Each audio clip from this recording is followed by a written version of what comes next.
Yesterday, we threw a lot of bouquets the Saints' way. And I'm going to be honest, after the offseason they've had, it felt really good to say, man, look at Jameis Winston. He's got the quarterback job in the bag. And, man, Marquez Callaway, he really can be a number one wide receiver. And they're going to be all right. When they get Michael Thomas back, hell, they're going to have Callaway and Deontay Harris and then Mike Thomas. And, the offensive line's still good. And, man, look at Ken Crawley. Look at Jalen Dalton. Those guys, you've heard about them in camp, and here they go. And now, unfortunately, Mario, we get back to the pretty just awful offseason. Ken Crawley is hurt, and it looks like he's going to miss at least the first couple of weeks of the season. Nick Vanette, tight end, he's hurt, expected to miss 2 to 4 weeks for a knee. That comes from ESPN's Jeremy Fowler. They did do some tests. There was no major damage, but still expected to be out 2 to 4 weeks. Adam Troutman, everybody saw him get carted off the field with the foot. He's scheduled to see a foot specialist tomorrow, according to Nick Underhill. The initial timeline is still expected to be 1 to 3 weeks, but we'll see what the specialist has to say there. So basically, when it comes to tight end, get ready for a lot of Juwan Johnson. Mm-hmm. Then there were roster cuts yesterday, and that's where you found Jalen Dalton, not because he got cut, but he's placed on injured reserve, which means he's now out for the year with a torn triceps, which is an injury he's already had to go through in his career. It's been tough. Brian Poole is another guy who you were seeing play a lot. He was placed on injured reserve yesterday as well. He's out for the season. The hits, they had stopped coming a little bit, and then they came back with a vengeance. And, man, the Saints just continued to be a mash unit. And I really hate it for a guy like Jalen Dalton and Ken Crawley, for those two guys especially, because Dalton had turned so many heads and was going to make the team. I mean, we went through his stats yesterday. We heaped a lot of praise on him. It was a position of need for the Saints' interior defensive line, and he had 4 tackles, a sack. It was a massive sack, too. It knocked the Jags out of field goal range. He had a pass defense where he got in the way of a ball intended for a running back. He was all over the field, and now that's done. And Ken Crawley had his best showing of the preseason as well, and he's out for a few weeks. Yeah, you feel awful for Jalen Dalton, man. As you said, he was killing it, and then he translated it to the game, which is really hard to do, as you said, in a very big spot in that game, getting that sack against the Jaguars. And, throughout talking season, like we're saying, we kind of make jest of a lot of these things, the guys killing it in training camp and then not really doing anything throughout the regular season. But, obviously these are human beings, and these are guys who a lot of times are fighting for their jobs, fighting for a spot on the roster. You saw it with Kevin White, not through an injury, but through him, I think, kind of, getting the yips a little bit in that situation. The Saints trying to feature him to help him out, but him not coming up in that spot, that's going to be really detrimental to him. And with Jalen Dalton, this rule with the IR of when you put an IR at this point in the season, you're done. That's just ruthless, man. That's cutthroat. What I will say is I'm encouraged with the Adam Troutman news, because I thought this was going to be a lot worse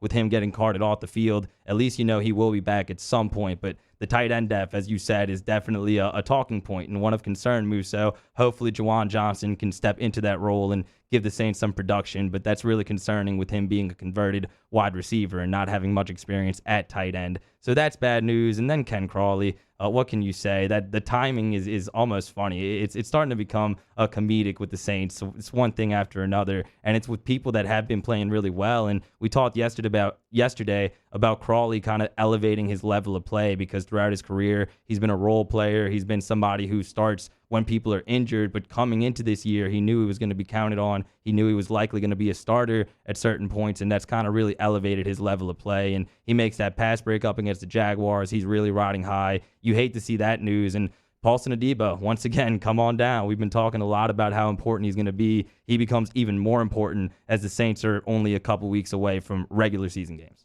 Yeah, I mean, Paulson, we said get ready for a lot more Juwan Johnson. Get ready for a lot more Paulson Adebo, because you're going to see him a lot. And also get ready for the Saints to dip back into that cornerback market, whether it be roster cuts or maybe looking for a trade for a veteran here in the coming days. I mean, I do agree with you, tight end. It's a concern because of the lack of experience and specifically blocking. Yeah. Juwan Johnson can catch the ball. We've seen him do that already. He only had the one catch for 9 yards against the Jags, but it came on third down. I mean, they were using him on third down a lot. We pointed that out after the game against the Ravens. Mm-hmm. So you have faith in him catching the ball, but the blocking aspect of it, and to be fair, Nick Vanette was probably supposed to be more of your blocking tight end anyway, but they throw him the ball occasionally if need be, much like they did with Josh Hill. Troutman was that guy that they were looking to be the best of both worlds there, and he's out now for at least 1 to 3 weeks. So that's a position where depth is going to be an issue, but you do feel great about him catching the ball, is Juwan Johnson. The other one we didn't talk about, Mario, is offensive tackle Ethan Greenridge. And Ethan Greenridge is a guy who's made this team 2 years in a row and was one of your primary backups at offensive tackle. And how many times do we say it?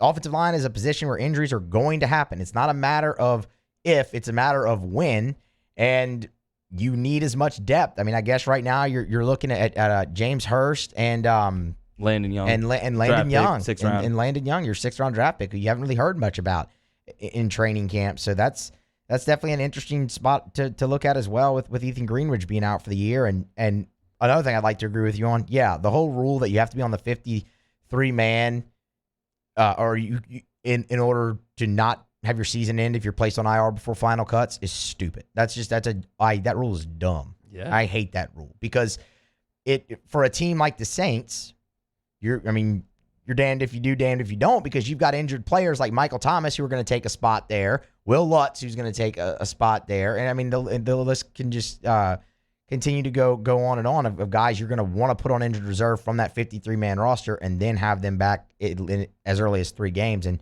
you can't do that with everybody. And I mean Jalen Dalton, nice prime example. Brian Poole, another prime example of that. Yeah, as we get to the end of our, Saints injury portion of the program that is on every program, unfortunately, the injuries to Brian Poole and Ethan Greenridge are both significant to me, Musso, because slot cornerback specifically is an area where the Saints don't have many bodies. Patrick Robinson retired recently, and now you lose Brian Poole, who was really good there for the New York Jets. Chauncey Gardner-Johnson is going to hold it down as long as he's healthy, but obviously if he gets hurt, then you got problems there. And then Ethan Greenridge is a guy that's been in the Saints system for a couple of years. He actually started the first preseason game against the Ravens when they wanted to give Teron Armstead and Ryan Ranchick a blow. So now Landon Young, in case of an injury, is going to be really thrown into the fire. And he's a guy you and I talked about kind of over the summer a lot, Musso, because he was an intriguing prospect coming out of Kentucky. He had really good measurables at the Combine. And so far, we were talking before the show, like, we haven't heard too much from Landon Young throughout the preseason. He was getting hyped up a little bit as a 6th-round pick.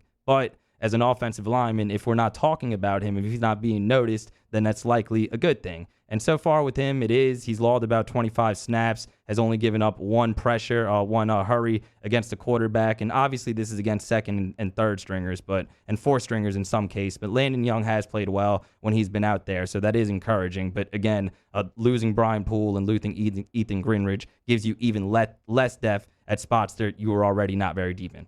It does, and where do you fall on this? The fact that you haven't heard much about Landon Young, is that a good thing or a bad thing?